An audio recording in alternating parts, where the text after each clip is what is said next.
Hi, everyone. Welcome to Pondering God. My name is Ron Bay Jr. Today's episode is titled, A Matter of Will.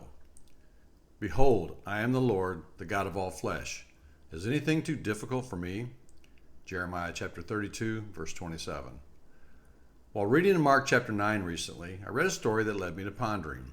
It was an encounter Jesus had with a man whose son was possessed by an evil spirit, which left him deaf and mute, and often threw him to the ground, further leading to convulsions and foaming at the mouth.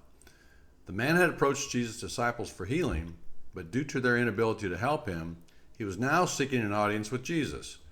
Here's the rest of the story as written in Mark chapter 9, verses 20 through 23. And they brought the boy to him, Jesus, and when he saw him, immediately the spirit threw him into convulsion, and falling to the ground, he began rolling about and foaming at the mouth. And Jesus asked his father, How long has this been happening to him? And he said, From childhood. It's often thrown him into the fire and into the water to destroy him. But if you can do anything, take pity on us and help us. Jesus said to him, If you can, all things are possible to him who believes. The man was distraught and desperate for his son to be healed, as we all would be if it was our child. As I let the words I'd read sink in, I finally realized why this encounter had struck me so much different than other healings by Jesus. It had nothing to do with the illness, even though it was unique, but rather it was all about the attitudes of both Jesus and the Father. For you to grasp what finally occurred to me, I'll share two other healing encounters from Matthew. The first example is from Matthew chapter 8, verses 7 through 13, which relates the story of a centurion who has a servant he wishes to be healed. When Jesus offers to come to his home and heal the servant, the man says, Lord, I am not worthy for you to come under my roof, but just say the word and my servant will be healed. After explaining why he had so much confidence in Jesus, the narrative continues. Now when Jesus heard this, he marveled and said to those who were following, Truly I say to you, I have not found such great faith with anyone in Israel. Jesus was impressed with the man's faith, and Jesus said to the centurion, Go, it shall be done for you as you have believed. And the servant was healed that very moment. The second example comes from Matthew chapter 8, verses 1 through 4. In this account, Jesus is confronted by a leper. When Jesus came down from the mountain, large crowds followed him. And a leper came to him and bowed before him and said, Lord, if you are willing, you can make me clean.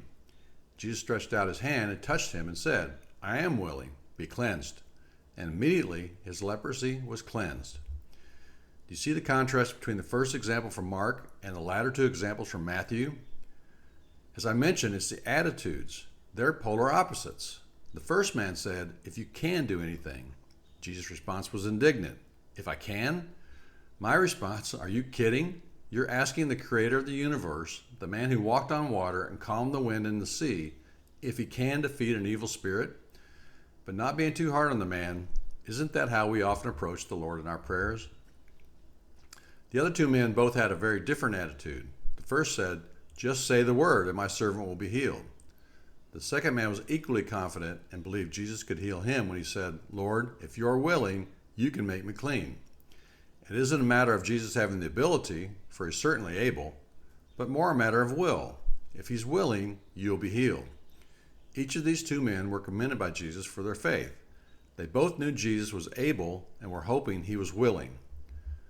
Although Jesus granted all three requests and healed the individuals, he was not pleased with the first man's doubt. The Lord is not pleased with us if we bring our requests to him and yet doubt that he can grant them. What would be the point?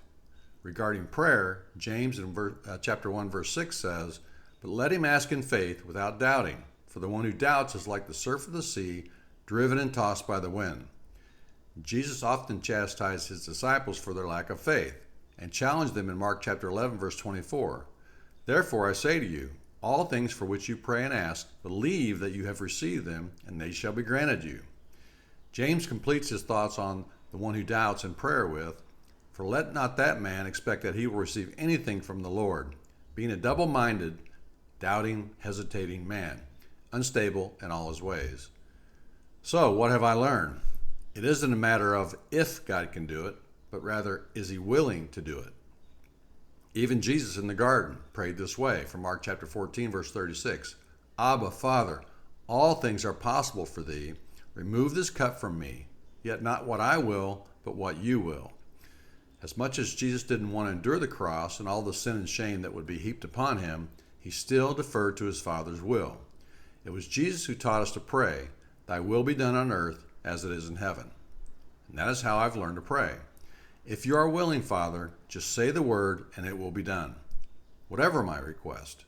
There isn't a request on my prayer list that he can't accomplish. But if he isn't willing, I must trust him, whatever the outcome. So there you have it, another episode of Pondering God. Thank you for listening. If you're interested in further episodes, just go down to the bottom of the screen there where it says subscribe and hit that button, and you'll get more of my ponderings. So thank you for joining me today, and have a wonderful day.